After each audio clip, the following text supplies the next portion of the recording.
Mr. Bannon, thanks for being here at this undisclosed location in Texas. It's Steve. Steve, Steve. it's good to have you here. Thanks for being here. Glad to be here. Excited. And you're here very specifically to talk with me about something that you and I study very intently, and it's China.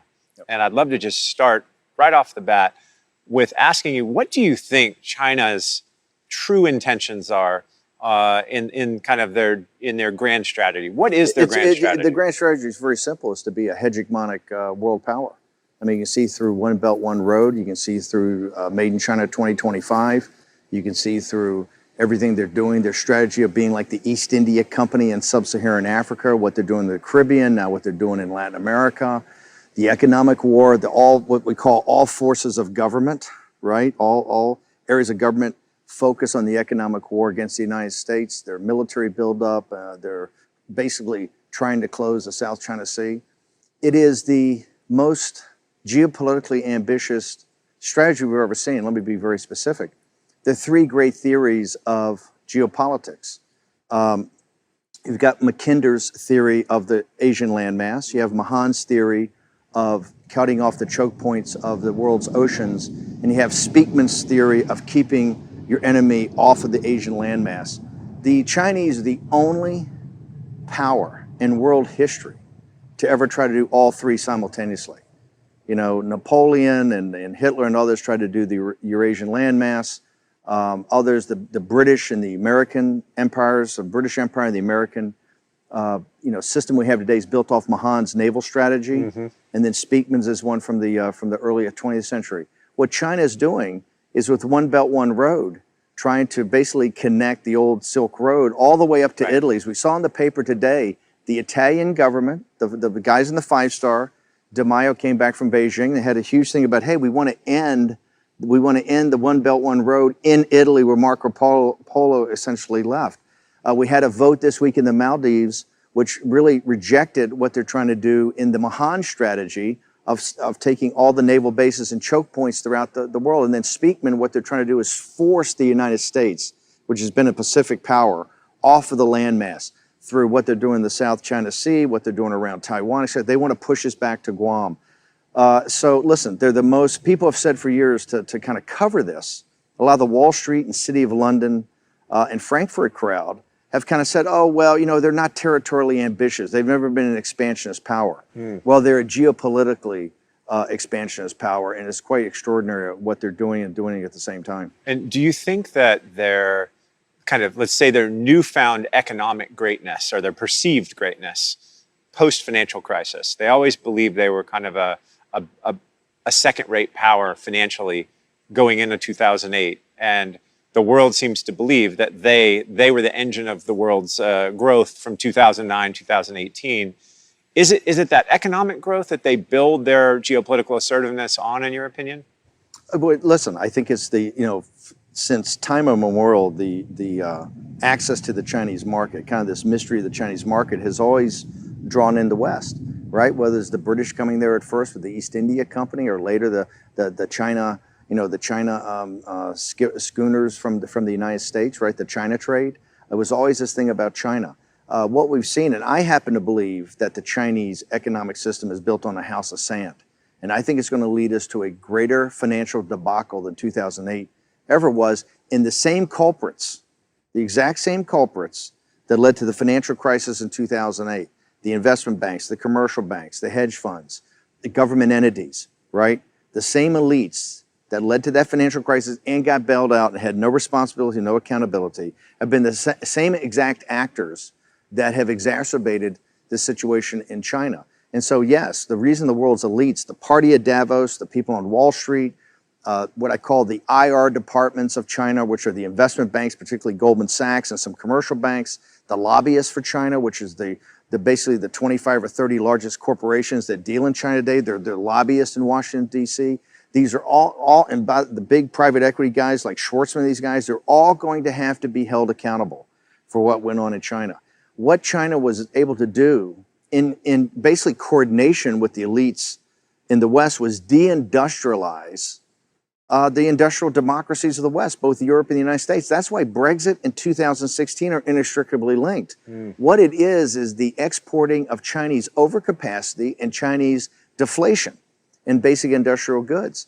And so China has, and from the Chinese point of view, it's been quite brilliant. They've essentially taken 350 million of their people from kind of working poverty to middle class, and 400 million people from abject poverty to working poverty. So essentially 2/3 of their population, because their population I really think is closer to 1.3 or 1.4 billion than what they say in 1.1. So what they've done is heroic in 30 years, okay, from a strategy point of view. But that has been exacerbated by the elites in the West, who basically kind of financed it and brought it along. In fact, the reason Trump was, I think, so special, he said, hey, this is not the way the world has to be. It can be very different. We've basically financed the rise of China. We've built China. And all he heard for years, and what you heard for years is, no, this is what I call the second law of thermodynamics, or this is an immutable law of physics, the rise of China. And what Trump says, no, this is through human agency. It's the commercial banks, the investment banks, the corporations, the kowtowed to the Chinese regime. And one thing I want to make sure, Kyle, I get up front, this is not about the Chinese people. I served as a naval officer over in China, in the Western Pacific, in the 7th Fleet on a destroyer in the mid-70s. I think 76, 77 is the first time I went to China. I've been involved in China virtually all my life. I've owned businesses over there. I've lived in Shanghai for a while in the French concession. I have a great, not just admiration, but a deep love for the Chinese people. In fact, they have a saying over there called Old 100 Names, which is basically the common man, because there's 100 last surnames in China. So Old 100 Names is essentially the deplorables, right? And those in the Old 100 Names is a sense of common decency, their grit, their determination. What they've been through as a people is nothing short of heroic. What we have, the problem we have, is we have a totalitarian regime of the Chinese Communist Party, and quite frankly, the leadership, the elite leadership of the Chinese Communist Party, that are really in business with the party at Davos, which is this, kind of scientific, engineering, managerial, financial, cultural elite that I say kind of emanates from the World Economic Forum in Davos, but really is in London and New York, Washington D.C., Silicon Valley, right, et cetera. And do you think the way that they've ingratiated themselves into, let's say, the Davos man, as is commonly referred to, the way that they've gotten there is it through economic coercion? Is it through investing in our universities, our think tanks, our lobbyists, as you said, and our corporations, and even the people that are U.S. citizens looking to make profits in China? Is that how they control that narrative? Let's go back. How do they get there? Let's go back to, in 1 week, in January 2017, we had two, I think, seminal speeches. Okay, we had the Davos speech of President Xi, yep, okay, which was the high hosanna to globalism. Yeah. And it was, to me, repulsive. Repulsive. How the mainstream media and Davos man just sat there and bought it all and said, what a great leader, what a great humanitarian, what he's going to lead us through about climate, on the world's environment, what he's going to do, for globalization or for the economy. And then you saw Donald Trump's, inaugural address was, I think, 3 days later, in which he said, hey, we're getting back to the nation state. And America is going to start to focus on our sovereignty, and other nations should start thinking about their sovereignty. But this globalization and what's coming out of Davos is stripped our sovereignty from us, and we're going to reassert that. And 2 years later, which happened this week, was Mike Pence's speech about the new strategy of the United States, which has really been going along for quite a while, which is now kind of engaging China, right? An engagement with China, but not like Henry Kissinger and not like the Thucydides trap crowd. And I know you did this seminal interview with Graham Allison, but not what those guys want, which is to kind of us stumble along and play along with China. This is, this is a direct confrontation with China to say, we're not going to take it anymore. You've been in economic war with us, and we're going to reassert us. Your question about how they ingratiate themselves, the guys wrote the biggest checks. Right. They wrote checks to the universities. They wrote checks. They've essentially bought off the City of London and Wall Street and the corporations. I say this in a sense of kind of anger. The great investment banks in London and in New York became the investor relations department for this regime, okay? In the pursuit of profits. In the total pursuit of profits. Yes. And corporations became their lobbyists. When Lee He's deputy came to the United States about 4 weeks ago, when they had this kind of last round of trying to put something together in the trade deal, there wasn't much going on, but he sent his deputy and a small contingent to see Steve Mnuchin and the guys at Treasury. They went to, the very first stop they made was to, the day before they went to Treasury, they stopped and they had a meeting with, I think it was 15 or 20 large corporations, the heads of government affairs, and I think the presidents, not the CEOs, because the guy wasn't high enough. And he basically said, hey boys, you have a problem, right? And you have to figure out how to help us fix it, okay? Another thing, they had, Wang Qishan announced this kind of financial advisory panel. Being on their back foot by the Trump strategy, they kind of said, hey, we need a financial advisory panel to help us understand what the United States wants, what the United States needs. And it was named, Paulson and Schwartzman and all these characters. And it's interesting. When they need somebody to kind of come over and, help intermediate with the United States, they go to the same guys that have been profiting on this.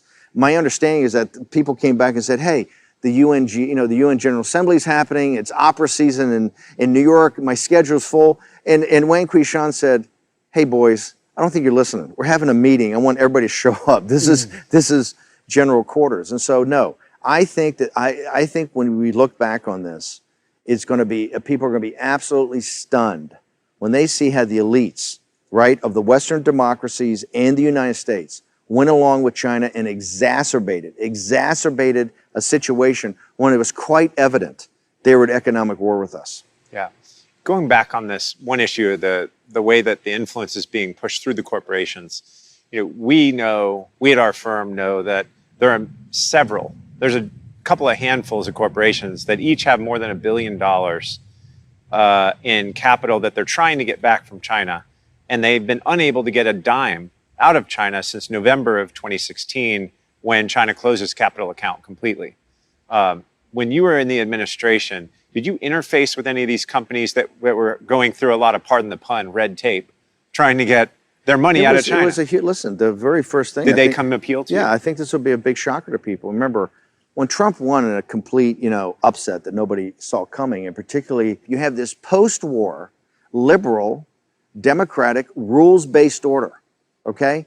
The Chinese have done nothing but game the system from day one on every set of rules. The rules are what they determine they are, okay? And nobody calls them on it because everybody thinks they're too weak. And so in the corporations, I think until the corporation's afraid to call them on it? Absolutely. Because they know if they say 100%. That we can't get our money out, they shut their business off? They'll be shut down. There's a quid pro quo? Shut down. They absolutely fear it. Look at when they came back on this whole, by the way, on the entire situation with the tariffs, and tariffs are just not about tariffs and not about protectionism. That's why Trump's done it at such a scale. Remember, before Trump got here, people were talking about $25, $30 billion of tariffs. It was like, oh my God, that's so huge.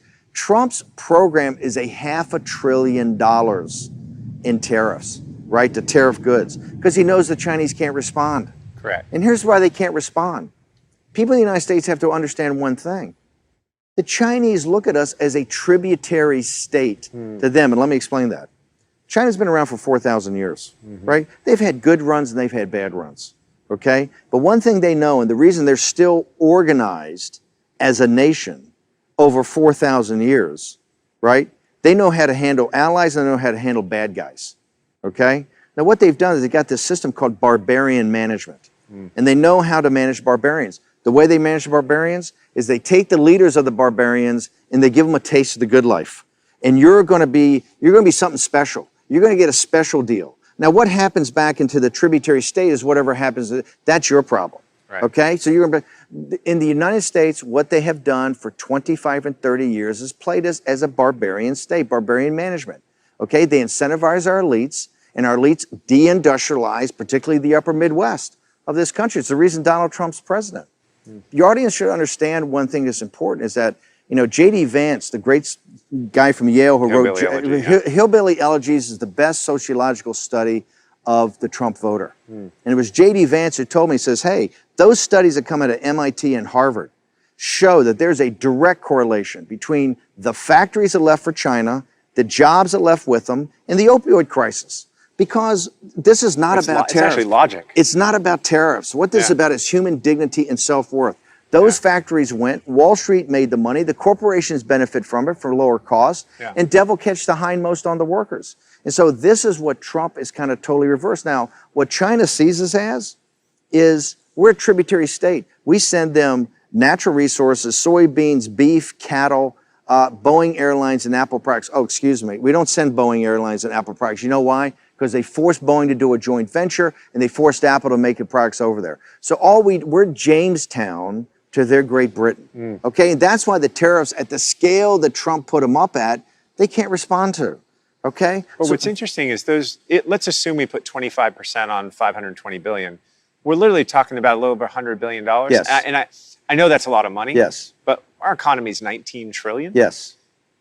It's still not that functionally meaningful to us, in my opinion. Yes. But I do think it's a leveling of a field. To your point, it's converging. They've been fighting a trade war with us since 2001, and we just haven't fought back. Okay. The average compounded growth of the United States of America from 1946, the end of World War II, to 2000 was 3.5%. Okay? It's the reason we became a superpower. That economic engine that was unlocked and grew every year at 3.5% through good times and bad, on average. Yep. Since China joined the World Trade Organization, when they joined, they got most favored nation, the growth of the United States is 1.9%. Okay, 1.9%.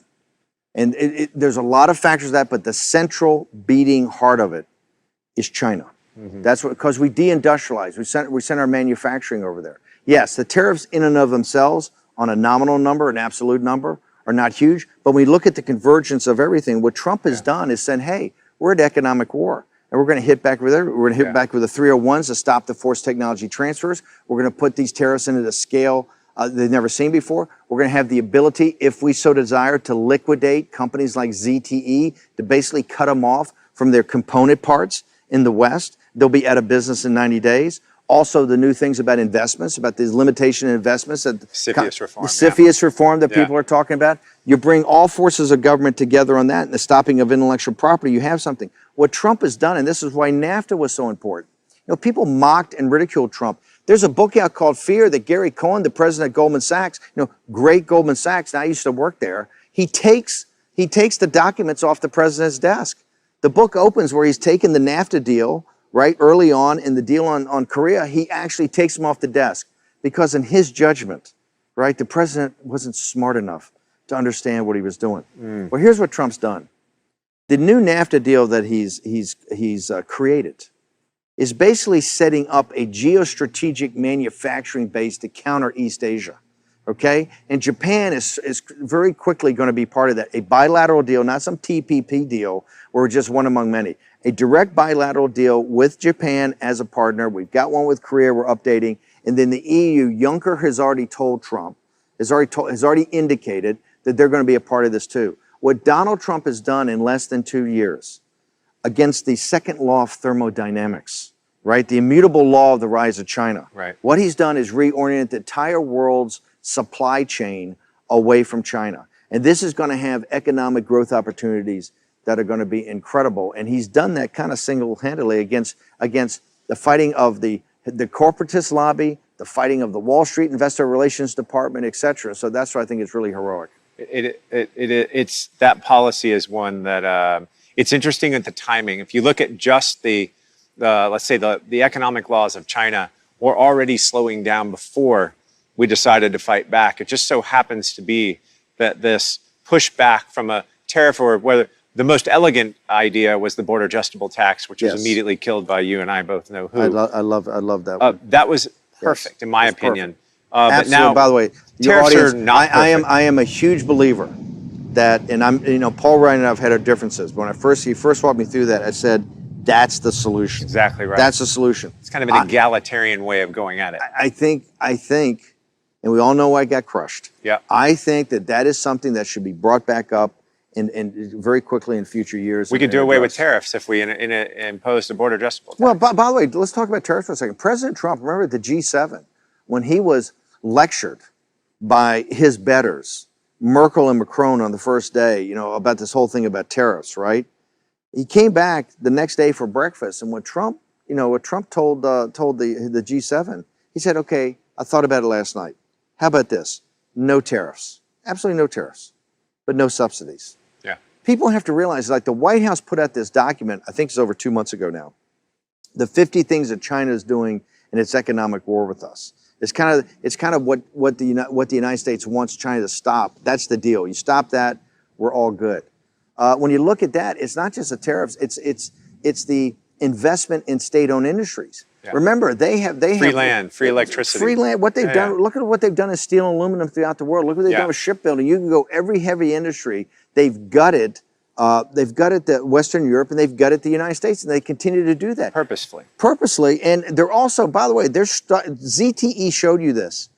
They have to create, I think it's some number of 11 million jobs a year. They're under enormous internal economic pressure to create those jobs. They can't afford to have 150,000 high value added jobs at ZTE just go away. Same thing with the steel. They're kind of caught on the wheel now. I mean, they're the first to admit they have to keep adding capacity, right? Because they got to keep these guys working. So I think that that's why the Chinese model and all this happy talk that comes from the West about the Chinese model, when you really look at it, and I know you are one of the world's handful of experts that I think it looked at it, it looks at the numbers as they really are and not what people hope they are and not how they're spun by China. Because every number that comes out of China, to me, has to be questioned, verified, trust, but verified.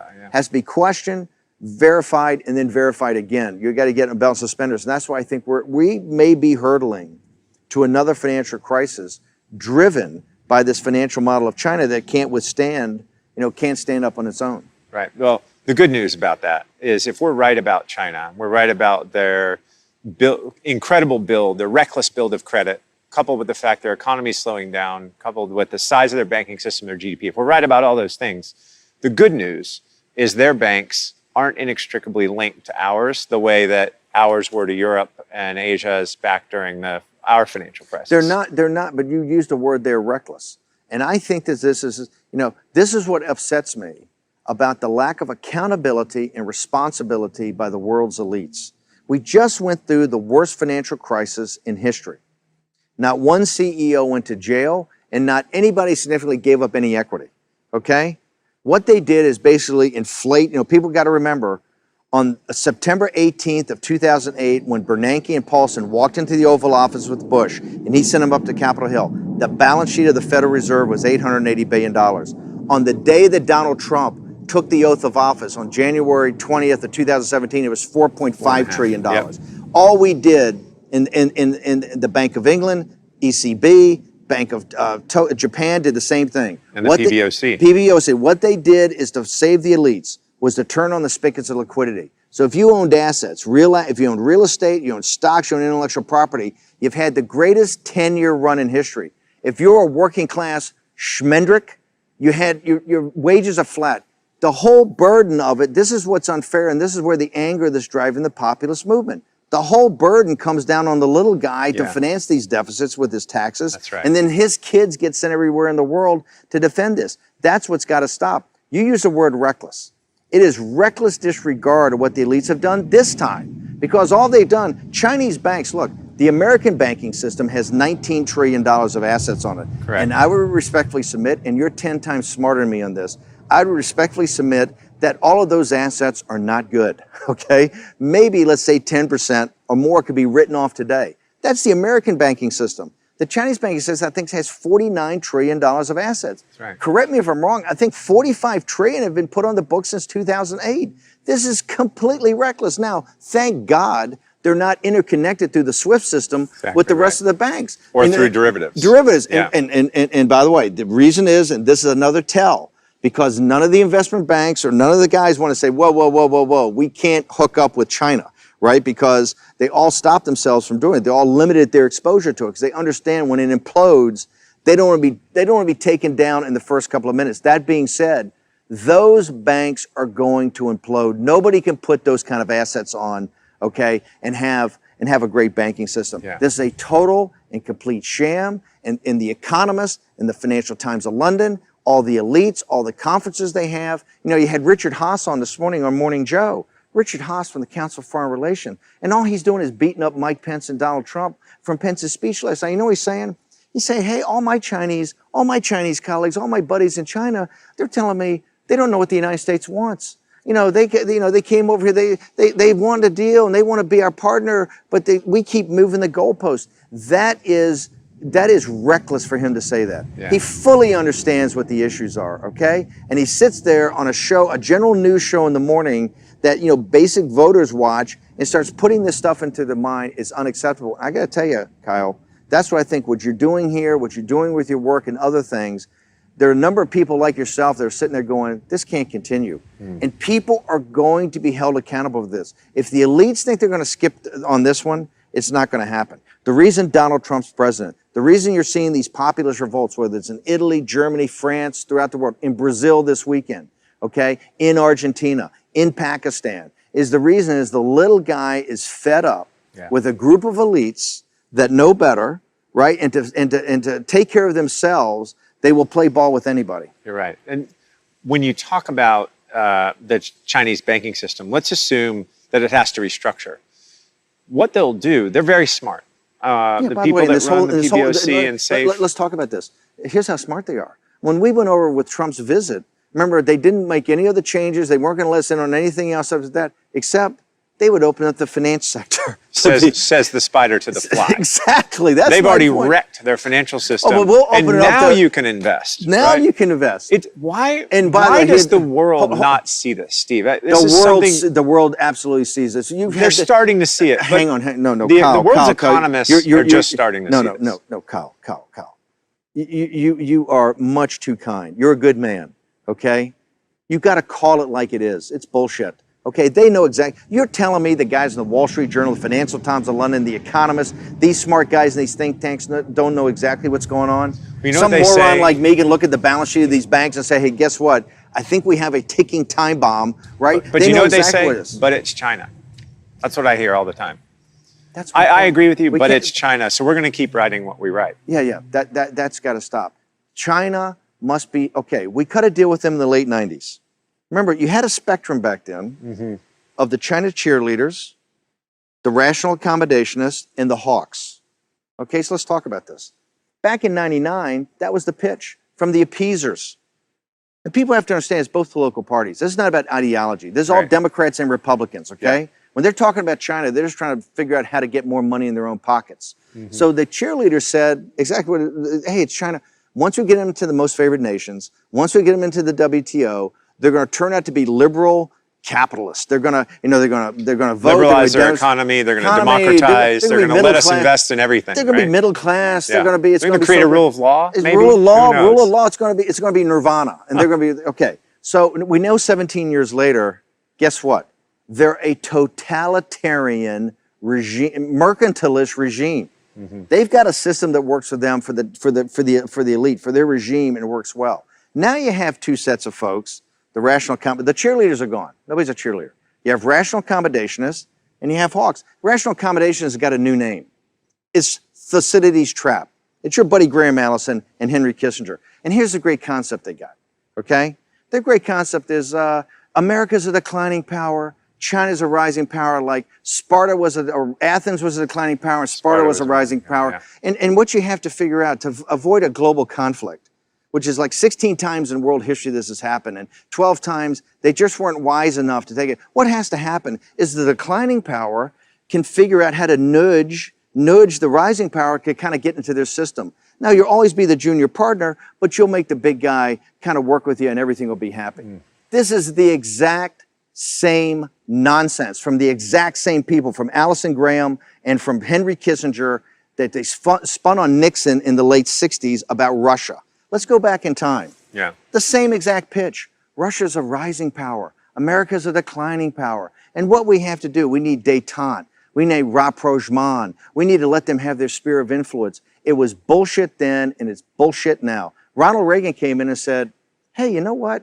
How big is their economy? And they said, Russia's economy is the size of California. Yeah. He says, why do people fear him? The very first thing that Andy Marshall at the Net Assessment Group in the Pentagon and Bill Casey, the CIA, did was do a complete analysis of the Russian economy. And they found out it was only half as big. Oops, I have a miss. 50% bigger. And they were desperately short dollars. Desperately short of dollars. This is the whole thing that always happens. Exactly where China is. It's because they did the exact same thing in China. They put it into military spending that was not productive. So here we go with the exact same set of guys. And what they tell us 40, 50 years later, hey, America's a declining power. China's a rising power. And I look at it, it's the exact same thing. They have an economy with no dollars. Here's the point I make to them. How about this? How about we stop being a declining power? That is not a law of physics. A process that manages us to decline, okay, is not a process I accept. I am looking for a leader to step up and make America great again, okay? And that's Trump's basic pitch. And guess what? In 2 years, he proved the Chinese are a paper tiger. When you think about, again, their grand strategy, our pushback, and where we are in the globe today, how do you think? What do you think China's next step is? If you were predicting what their next step would be, given our assertiveness that we've stepped forward on the economic, call it, side of the coin and pushed in some tariffs and are starting to reassert ourselves. You see, what do you think they're going to do? Number one, they want regime. What's textbook? They want regime change in the United States.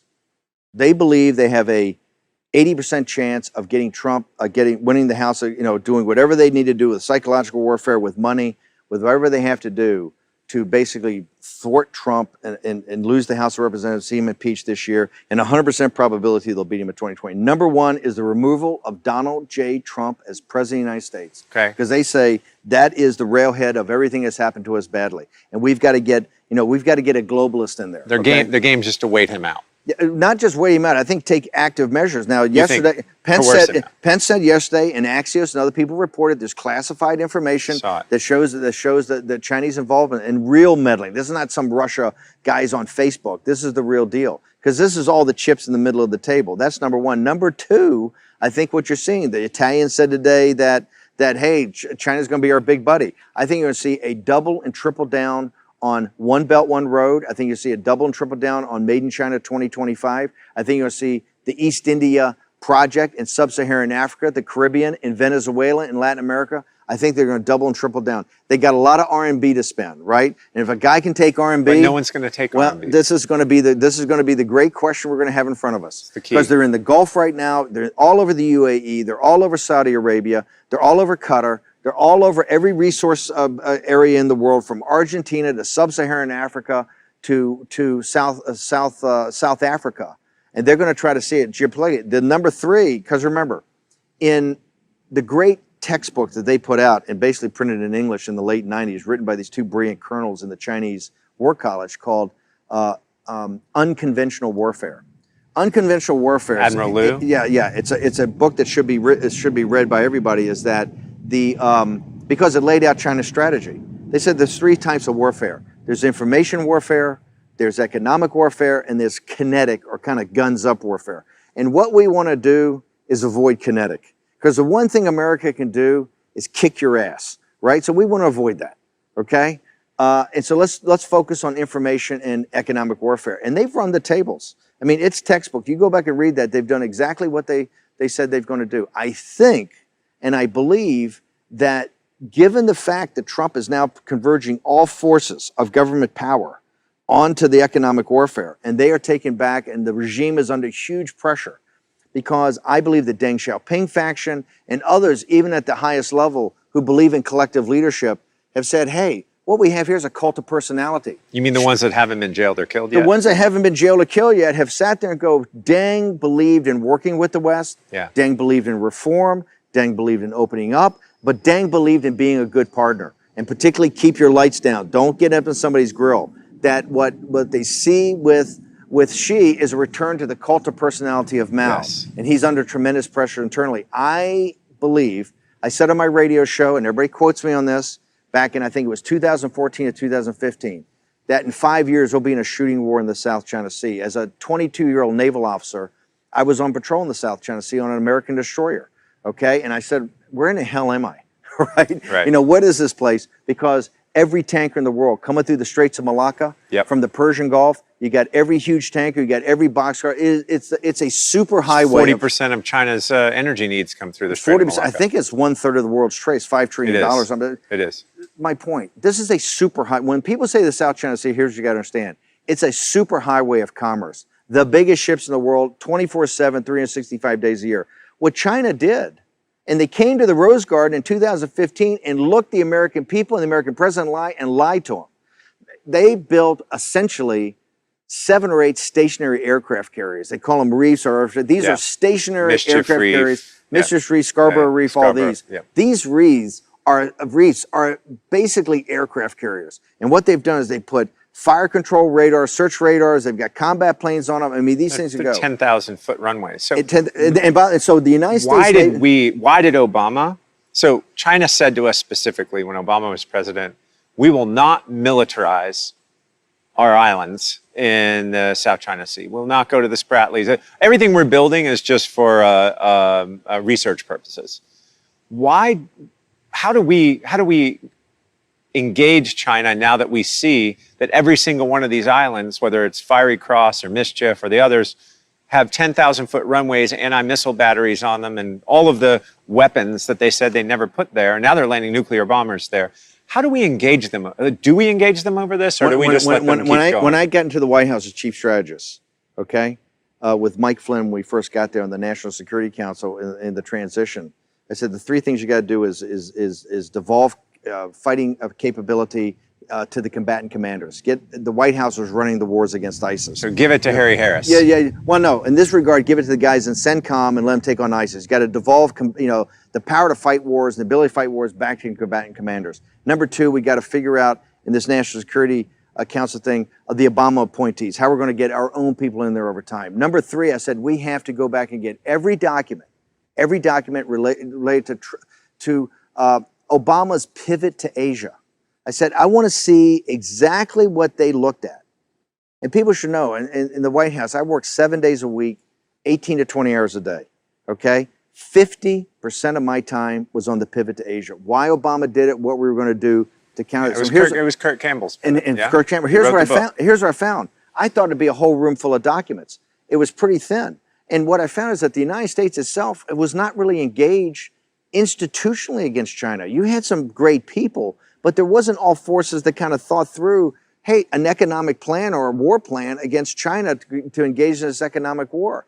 In fact, what you saw, the entire pivot to Asia became, I think, putting a Marine brigade in Darwin, Australia, was basically the issue. So Harry Harris was a guy, everybody told me, Harry Harris is the man. So I got Harry Harris back, Admiral Harris back. I spent, a lot of time with him getting schooled on exactly what's going on. And the one thing I found that was shocking is that the South China Sea, when I was a young naval officer, we went through the South China Sea, guns up, radars up, everything moving. It's called free navigation. We did in international waters what we want to do, when we want to do it, because we're the United States Navy. Okay, we keep the sea lanes free. What I found out now is they got these reeds, everything like that. In China, we only go through in what's called safe navigation. You go through with your radars off, no fire control solutions, like a good little boy. Just kind of go, and you're basically asking their permission to go. The South China, I was unaware. The South China, they consider when they lost in the international court, China considers the South China Sea to be an internal sea to China. I know. They consider the 9-dotted line of 1949 the 9-dotted line is a joke. They think it's a territorial sea. I know. They are not prepared. The first thing they'll tell you that the territorial integrity and the sovereignty of China is not to be questioned. Not to be questioned. And they consider that 9-dot line, the more people put it into documents, the more people put it on TV shows, the more people that re-infer that meme they want, because they believe that that's reality. Yeah. You ask me what's going to happen? The South China Sea, I said on my radio show 5 years ago, we're being a shooting war. The South China Sea, the situation in Qatar and the Persian Gulf and the South China Sea are the 2 greatest hotspots in the world for a global conflict to start, okay? Yeah. Not Korea. Korea is a vassal state of China. The whole Korean thing is nothing but a Chinese drama, okay? And President Trump's doing an amazing job on it. The South China Sea is a flashpoint, and you saw the other night, as a former naval officer, I'm telling you, those 2 ships, you had an American, the USS 50 Decatur, feet apart. The USS Decatur was on patrol. Yeah. And you basically had a Chinese destroyer come up and play chicken with it. 50 feet apart. If those 2 ships had hit, what would have happened? First off, 200 or 300 sailors would have died. Okay? Absolutely. If those 2 ships had hit at the speeds that they were going, the relative speeds they were going, we would have had a catastrophe. Okay, now I don't know what could have happened to the weapons or what could have happened to the fuel, but I'm telling you, at the speeds, what the Chinese did was reckless. And that was a challenge to us. Remember, what the Decatur did was go 12 miles from one of these reefs, okay? Now, what the Chinese say is within 15 miles is their territorial water. They said it was a violation of their sovereign territory for the United States Navy to come 12 miles off a reef that they built into the South China Sea. My recommendation is I think the President of the United States, Donald J. Trump, who to me has been very even-handed with China and really, tried to build a relationship. I think you ought to give the Chinese 72 hours to take every radar, every offensive thing on a military, all the jets, everything out of the runways, everything off the islands. You get 72 hours to take it all off.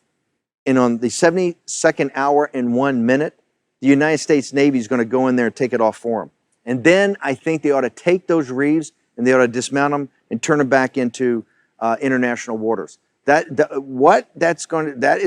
the United States is provocative by putting the United States Navy back into the South China Sea to keep the sea lanes open. I happen to believe where this relationship is going and the lack of a real response the Chinese are going to have, that they're going to try to do something provocative in the South China Sea to try to initiate a response. And I think the president ought to be proactive on this. I think you ought to tell them you get 72 hours. If you don't take it off, we're going to take it off for you. And then dare them to stop the United States Navy from going to do it.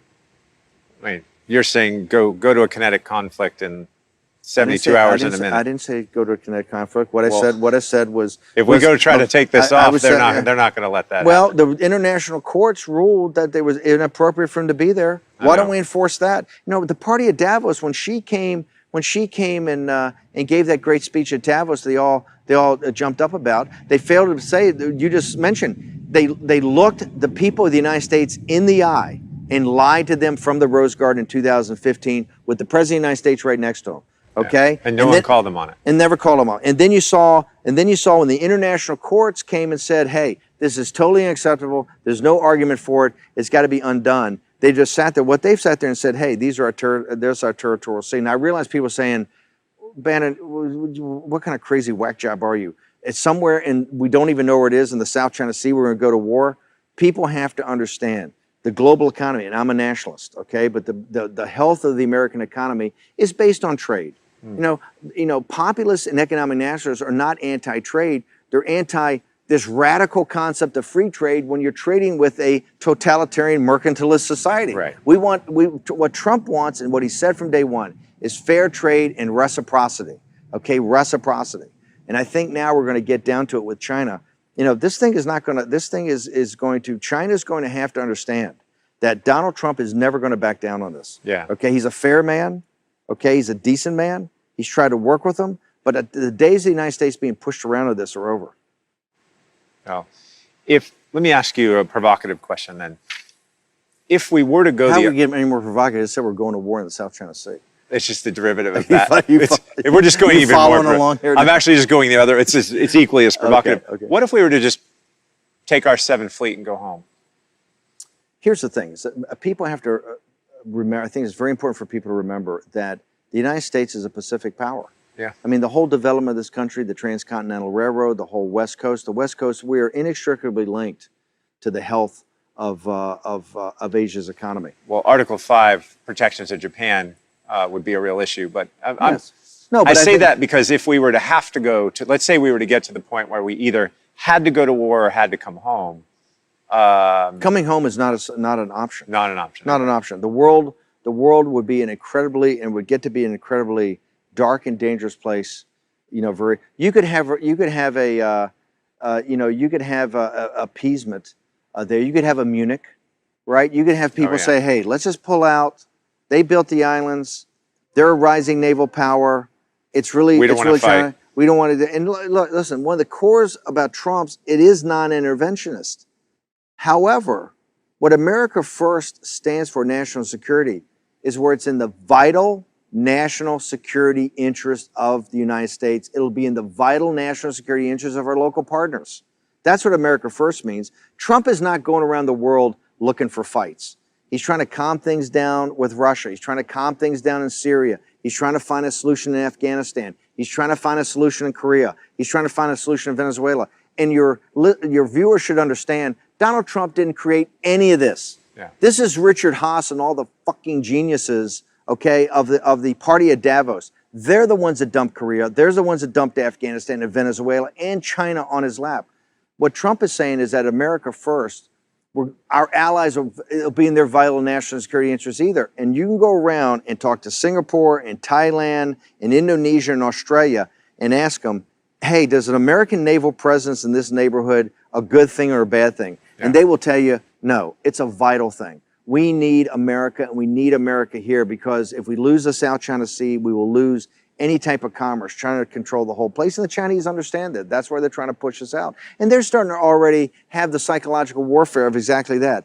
Hey, it's 12,000 miles away. It's really Asia. What are we involved here for? This is another debacle. You're already hearing it. This is another debacle like Iraq yeah. and Afghanistan. The United States is too. Look, I'm the biggest proponent of America first.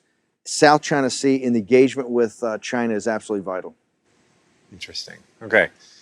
Let's go to one other. I have two more questions for you. One is why has the U.S. not had a people management process in the U.S.? And what I mean by that is, you read the DIUX report, they call it declassified, or actually it never was classified, Defense Department report on the infiltration of China into our research universities and our labs. And our weapons labs. Weapons labs funded by DARPA, the Air Force. And why haven't we put into place a proper people management process? I want you to go back, because I don't think people understand these reports. These reports are essentially declassified reports that showed that the 300,000 students that are here on student visas, right, and the 10,000 contractors that we have in the weapons labs that, up to, I think it's 2/3 could be intelligence assets, right? And some percentage are intelligence officers or agents. And they're working in our labs. They're working in our labs. This is on weapons technology funded by our government.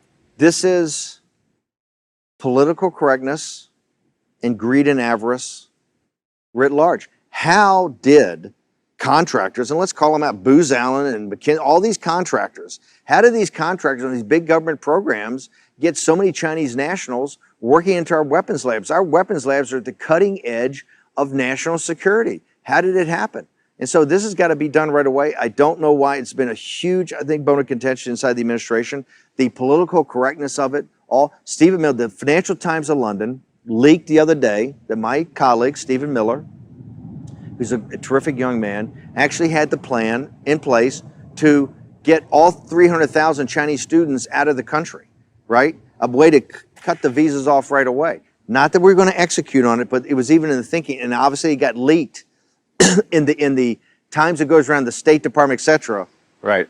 Look at all the appeasers. I am so glad. I take great pride that someone like Susan Thornton is now, owns a farm up in Maine, because she was part of this kind of, rational accommodationist, this kind of softness in the Defense Department, in the State Department, in our intelligence services, that basically went along with what China wanted to do and looked the other way. But how do we? So I'm not a proponent of throwing there are 340,000 students here, and I know you're not a proponent. I'm not a proponent. Here's what I am a proponent of. I'm a proponent of, if they're intelligence assets, I want to know that. Okay. Yes. What Miller's program was is that, hey, if we can prove this, they got to go home. Okay. But and I'm not even focused directly on China or India or anywhere specifically, but why can't we have a policy with the sovereignty and national security of our own country? Why can't we say, if it's a weapons program, you just need to be an American citizen? Well, you should, and maybe you should be a naturally born American citizen. You're asking basic fundamental questions. It's simple. I think actually that's on the book, and they get waivers. I believe that technically, when you look in the details, that's actually the fact, and there's kind of waivers given to this, because people look the other way. Huh. Okay, and so one more issue is the Confucius Institutes. Yes. The Confucius Institutes are on many of our colleges. They're funded directly by the PLA. Yeah. Why do our colleges allow Confucius Institutes? It would be like in China having something funded by the CIA that was directly, or the Catholic Church, or the Catholic Church. Well, not the Catholic Church. The Catholic Church has cut a deal that lets China. No. But this is a huge issue. Pope Francis just cut a deal that lets the atheists that run the regime in Beijing actually pick our bishops. So the Catholic Church would not be a good idea, since they've already kowtowed. It would be equivalent of having CIA or DNI have a student center, that promoted CIA culture, right, to In China. In China. Yeah. Okay, that ain't happening. Yeah. Okay, you know what's not happening? Because the Chinese say, hey, that's kind of That's not going to happen. That's not going to happen Yeah. because that may affect our sovereignty. Well, so give me a gotta practical. You got to unwind them. How? I think you just sit there and you got to shut them down.